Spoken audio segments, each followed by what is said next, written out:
Hello students, welcome to Learno Science. Some basic concept of chemistry. May exercise 1.3. Determine the empirical formula of an oxide of iron which has 69.9% iron and 30.1% dioxygen by mass. Okay, तो हमें empirical formula iron oxide का calculate करना है जिसमें हमें iron दिया गया है और डाइऑक्सीजन दिया गया है। तो यहाँ पर एलिमेंट सबसे पहले लिख देते हैं कि यहाँ पर है Fe एंड दूसरा क्या है, ऑक्सीजन है। Okay, step by step calculate करेंगे। स्टेप 1, ये जो मास परसेंट दिए गए हैं, परसेंटेज, इनको हमें कन्वर्ट करना है मास में, ग्राम में कन्वर्ट करना है। कैसे करेंगे? ये जो 69.9% और जो 30.1% है, ये एक तरीके से इनकी क्वांटिटी दी गई है। मतलब कि 100% अगर सोल्यूशन है, अगर 100% आयरन ऑक्साइड है तो उसमें आयरन कितना है एंड ऑक्सीजन कितना है वो। तो हम ये जो परसेंटेज है इसको ही ग्राम में लिख देंगे। लाइक 69.9% है तो 69.9 ग्राम।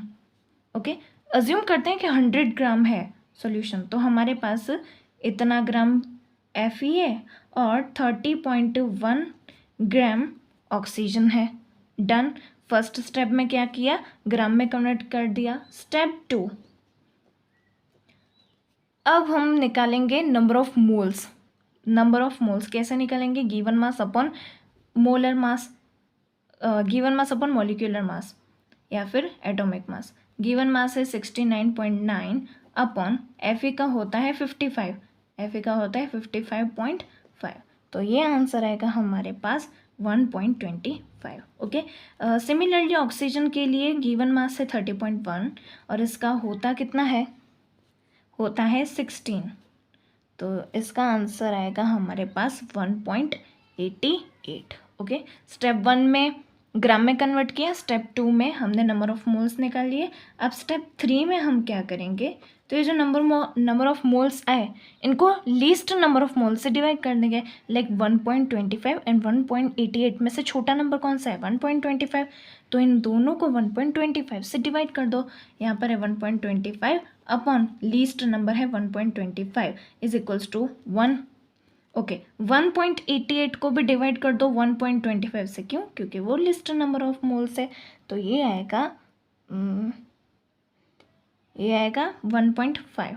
ओके, अब ये जो हमने लिस्ट नंबर ऑफ मोल से डिवाइड किया, इसकी वैल्यू हमें होल नंबर में आनी चाहिए। यहाँ पर तो 1.55 में है, मतलब पॉइंट में है, तो इसको हमें होल नंबर में करना हो तो मैं इसको इनटू में 1 करूँगी तो वही आ जाएगा 1.5, तो इसलिए मैं इसको इनटू में 2 कर रही हूँ, तो ये मेरा नंबर आया 3 विच इज़ होल नंबर। अभी यहाँ पर 2 से मल्टीप्लाई किया तो ऊपर भी 2 से मल्टीप्लाई करूँगी तो ये आएगा 2। ओके, तो ये आ गए हमारे n की value. And at the end step 4 में हमारा आ जाएगा एम्पेरिकल फार्मूला। लाइक Fe है, Fe कितने हैं, Fe हो गए 2, O हो गया 3, तो ये हमारे पास आ गया आयरन ऑक्साइड का formula Fe2O3। Okay, again step 1 में क्या किया, ग्राम में कन्वर्ट किया। स्टेप 2 नंबर ऑफ मोल्स निकाले। Step 3 least number of moles से डिवाइड किया और फिर हमें आ गया empirical formula of iron oxide. Okay, thank you.